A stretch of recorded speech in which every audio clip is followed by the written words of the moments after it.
આજે દાંતા તાલુકાની અંદર મોટાસડા ગામની અંદર છું. ત્યાં અમારા પ્રગતિશીલ ખેડૂત મિત્રો સાથે અમે લાઈવ થઈશું, જ્યાં અમારી નિજોડુ સીડ્સ કંપનીની નવી વેરાયટી વિકસાવેલ જાત કાંતિનો અમે આ પ્લોટ છે, આપ દેખી શકો લાઈવ. તો નમસ્કાર, તમારું નામ? દિયોલ ગોવિંદસિંહ, ગામ મોટાસડા, તાલુકો દોતા. આ તમે જે પ્લોટ દેખ્યો કે કમ વેરાયટી है 1258 ક્રાંતિ વેરાયટી. તો આ કાંતિ તમને કેવી લાગી વેરાયટી અત્યારે? સારી છે. હા. તો એમાં શું મેન ખાસિયત શું એની અંદર આપ જણાવશો? દાણાની અંદર, કલરની અંદર તમને શું લાગે? ઘાસચારો સારો થાય છે, હાઈટ વધારે. હા. બીજું અને છોડનો ઘાસચારો સારો થાય છે, અંદર ડુંડું નાનું છે, દોણા વધારે છે, બરોબર.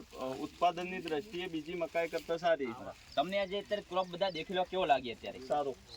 તો એકવાર આપણે બધા અંગાજ બોલ્યો, હું બોલું નિજોડુ સીડ્સ, તમારે બધાને કાંતિ બોલવાનું છો, કાંતિ, બરાબર? તો હું આપણે બોલીશ નિજોડુ સીડ્સ ક્રાંતિ, નિજોડુ સીડ્સ ક્રાંતિ, નિજોડુ સીડ્સ ક્રાંતિ. Thank you.